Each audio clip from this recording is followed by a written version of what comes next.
Got that limited 6.7 F250, got a 10-speed in here, having some problems with. Oh, first thing we want to look for is, do we have a switch? And if so, look there, I knew it. When the transmission's tore up, there's gonna be one of them in there every single time. 6-speed, 10-speed, don't matter. Put a switch on your F250, it's gonna break, I promise.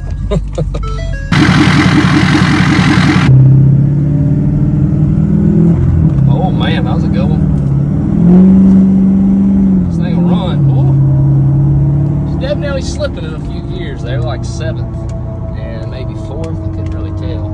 Definitely got something going on. Oh yeah, that was a real good one. Oh yeah. Yeah, buddy. Ooh. Alright, we definitely need to get this thing out and on the table and see what's going on. I'll say one thing, the interior on these limiteds is absolutely immaculate. I mean, look at these seats, matching door panels, matching headliner. Be scared my greasy hands would get on that. Man, these limiteds, I'll tell you, are some very, very nice trucks. I know they're expensive, but I really do put a lot of detail into making these things nice. Got them mud graps, that's the problem. That's what's wrong with it, got mud graps on it. Well, in just a little bit, it'll be out. Snap your fingers and out comes a 10R140. Look at that. Whoopee. You ain't gotta hold that, you get straight. I know shit. I had to hold it till it started coming down, no dipshit. Leave me alone. Let me just let me do me over here now. Shut the f up. Yeah. Videoing. Yeah, we're videoing. Oh, y'all. You don't even know how to operate the jack. I do though. You need to break it. There's a problem. There's a nut left in the bell housing. Somebody left a nut in there. Yeah. Whoopee.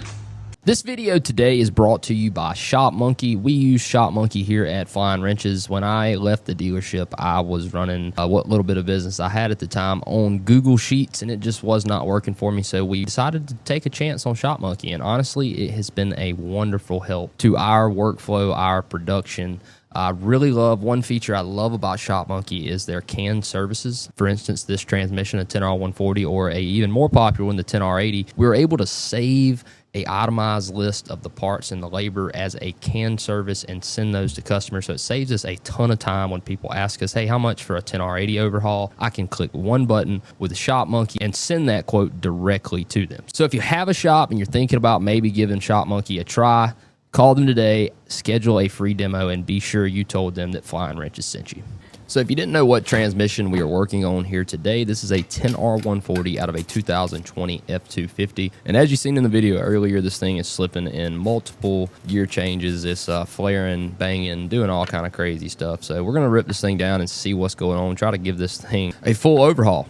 So pulling the valve body out here, one interesting thing about the 10-speed valve bodies is they use the same clutch packs for multiple gears, just like every other transmission has. But on the 10R80, the valve body actually has different valves for different gear changes. So for instance, like the E-clutches, they come on in 3rd and 5th. But in 3rd and 5th, they're going to use 2 different valves depending on which gear they're changing into. So an odd thing about the 10-speeds, they're a little different than what we're used to. But now we're pulling the front support out of this thing. This is a ginormous front support unit. It houses your one-way and your B clutches and your A clutch piston return spring, all of that stuff. Now the money shot, what we call it, the entire assembly comes out at one time. That's one thing I do like about 10 speeds is once you take that valve body and that front support out, the whole entire thing will slide out just that easy. We got to get the A clutches out first. There's going to be I believe 3 or 4 clutch plates on the 10R140 for the A's. And there is our entire assembly. We got one planetary left in the back. We slide out, and that's it. The case is dry, or it's as dry as we're going to get it for an overhaul. We leave the harness in it and parking pawl, stuff like that. But all the parts we need to be working on are out of this thing at this time. So one snap ring in the front, we're going to slide that front, basically slide the entire thing out at one time, slide the entire outer shell off, and all our pieces are going to come out, and we can go through this thing. So you seen the outer shell just come off. That is a silver outer shell. You hear me talk about anodized outer shells for the 10R80s fairly often, but the 10R140 really doesn't have issues with the outer shell beating out like the 10R80 does. So there is no update from Ford. We typically reuse this as long as we don't see any damages from the F clutches applying on the inside of that drum there. But now we're down. This is the CDF drum. As you can see, Jake here has already identified the problem, the CDF drum, and we have some smoke clutches. These are the C's, pulling out the D's right now. I believe the D's were a little smoked as well, and then the F clutches had some wear on them also. So that's why we call that a CDF housing. If you didn't know, it houses the C, D, and F clutches on the 10-speed. All right, so here we're looking at the bushing. You can see that it is significantly slid compared to a new one. You see how much further down in that thing that one is than the other one. So this is a problem on all of the 10 speeds. I see it all the time on the 10R80s, and we're starting to see it more and more on the 10R140s.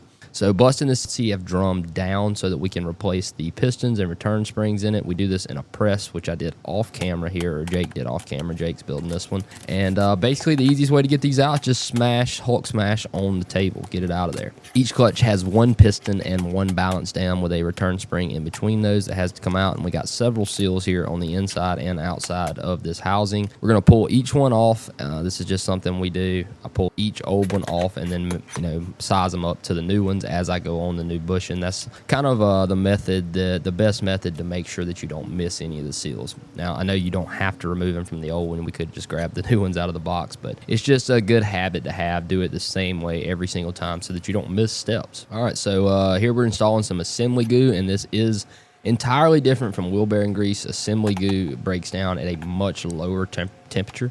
So basically one heat cycle of this thing and all of this assembly goo is going to melt off and into the fluid, and it's specifically designed to melt down into engine oil or transmission fluid and not cause a problem. So this is just there to assist us make sure we don't roll any seals and everything slides together and goes together smoothly. A lot of the older guys, like when I started, I was told Vaseline, petroleum jelly, and not gonna lie, petroleum jelly is a good option if you're doing this. The one downside of petroleum jelly is it does not melt off quite as quick as what assembly goo does. Here you can see me interrupting Jake because I wanted to show him my 6-liter misfire and how bad it was. Probably messed up his process. But here we're going in with the, I believe that's the D clutch piston, and then we have the D, what they call balance piston up top. We're gonna put that in, and like I said earlier, we put this in a press. We are doing that off camera. You can see we're gonna leave and come back, and then it's upside down.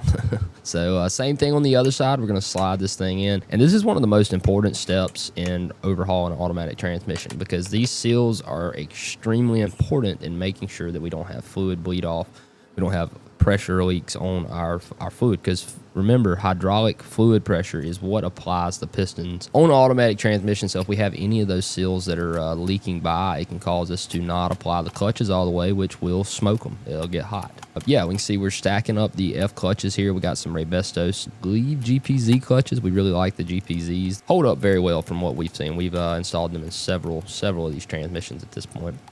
All right, you can see Jake's custom stand. I don't do this. I just lay it down flat, but Jake has found a method here for getting it up to the right height for him, and that is stacking his E's and input shaft into the old CDF drum. This little snap ring he's playing with here is one of the more difficult ones, but pick and a little bit of patience and you'll get it. So slide that down, and we're going to set that input shaft to the side after we look and check all those seals, make sure they're okay. Then we're pulling apart this E-clutch, I don't know what you call it, drum that goes around the E-clutches, but there's the E-clutches. They just come out, and we also have to put this in a press to even remove these clutches on this. This is a kind of an odd one. All right, so once we pull that top plate off, I will tell you this E down in the very bottom of the transmission, it always seems to hold a lot of gunk down inside of this housing. So we pull these off. You'll see we thoroughly clean this drum to make sure that it is clean of foreign material. Just a lot of clutch material and goop kind of gets built up down in that thing. It's the same thing with our seals here. We're going to take them off. And funny story about me, one time I rolled one of that orange seal he just pulled off of the E-drum. I done that on a 10R80 one time, and it did not shift very well. Not one of my proudest moments. Had to pull that thing back out. Not a fun day. All right, so yeah, more seals. There is a ton of seals on the 10R80. Luckily, we have a Ford seal kit we buy from Ford. Comes with everything we need, and some more assembly goo going on the E-clutches, and we're going to stack these up. We're reusing the steel plates here because there wasn't any damage to the E-clutches at all, but we are replacing the clutch plates, as you can see. Going in the garbage for sure. So if you didn't know, the 10R140 is the exact same identical transmission as the 10L1000, with the exception of a couple little differences like the valve body, but the internal parts of the 10L1000 and the 10R140 are the same thing. I know GM has been having a ton of issues with the Allison 10L1000s, and Ford's been having a ton with these 10R140s. We haven't built one of the Allisons yet. I actually have a core down here that we're going to go through hopefully sometime here soon. Here you can see Jake is checking his clutch clearances. This is something we have learned that you must do on every transmission, especially when you're using a different brand clutch than what come out of it.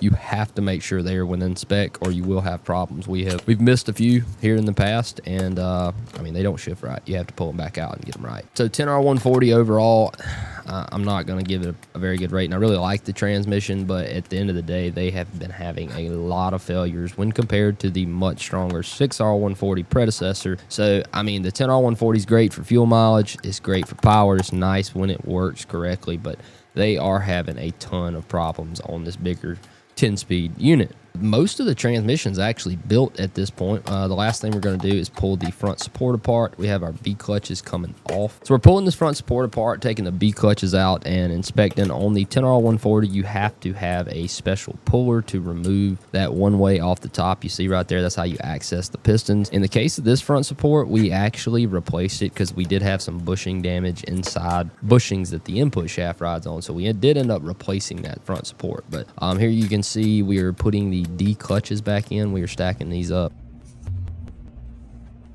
We got that thing stacked up. So now Jake is going to start assembling this thing back to the way it was so that we can slide it back into the case. This is honestly one of the easiest processes of the 10-speed. You just basically stack this thing up. It does not take long. It takes about 5 to 10 minutes. You can drop the entire assembly back into the case at one time. CDF drum, and then we have our planetary there going in. That is one thing that they kind of slacked on. They should have put some kind of a roller bearing in between that planetary and that sun gear you just seen installed. Here goes the outer shell back on. You can see it's the same color, not black, not anodized. They do not make a anodized outer shell for the 10R140. We really don't see problems with them beating out. After that thing is assembled, man. So we're going to get this back into the truck.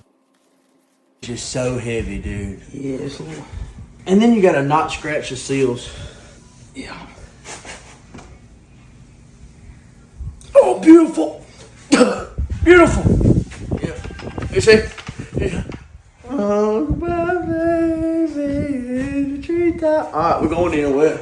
We're going to somebody's truck. There's somebody's baby here.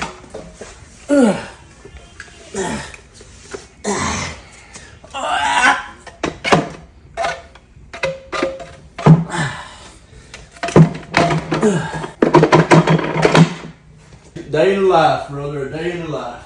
So once we have that big section installed into the transmission, we're going to stack the A clutches back up first. One odd thing about the A clutches is they do stack in backwards. The top pressure plate actually goes on first, and the wave spring ends up top. They're kind of backwards of how you would normally stack a clutch pack into a transmission. Usually you have pressure plate facing upward, but the way this one applies, it actually applies it from the back off of the front support. So you see that big front support going in there. Get these bolts in and torque to spec with our specialty Milwaukee impact that torques for us. This is one of the only units I've ever seen come out of an F250 pickup that had a plate on the side for a PTO. I don't know if this was a special order, but that is not something you see very often coming out of an F250 truck. So here's our transmission pump. This is a like almost kind of like a power steering pump. It's gear driven, mounts in the bottom. It is nice if you ever have to replace it, you don't have to pull the entire transmission, so that is nice. Getting one of our 15 speed sensors reinstalled here. We have a ton of those that go in the bottom of this case. Got to make sure those are in. That's another mistake we made one time. Left one of those out, didn't get the bolt all the way in, and she had some problems. So a brand new Ford OEM valve body, that's a big thing for us here. We have had so many valve body problems in the past that we pretty much make it a standard part of our overhaul to replace that valve body, just so that you get a properly working transmission back whenever you pick your truck up. Yep, so that and a new filter, and we're gonna slap this pan on and fill her up with fluid and see how she works. Feeling very good that this thing is going to rip. We'll say 10-speed transmissions, by far one of the easiest to remove and install. A lot of people don't like them. I don't understand why. They are so much easier than the rest of the transmission world. All right, guys, as always, I appreciate you guys watching, and I will catch y'all in the next one. Peace. Yeah.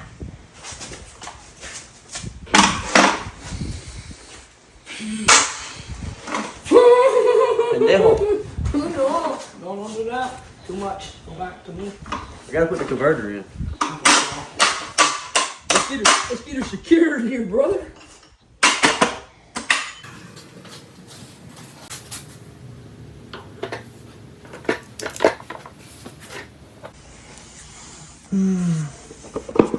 Yep. Yeah. I think so. Yep.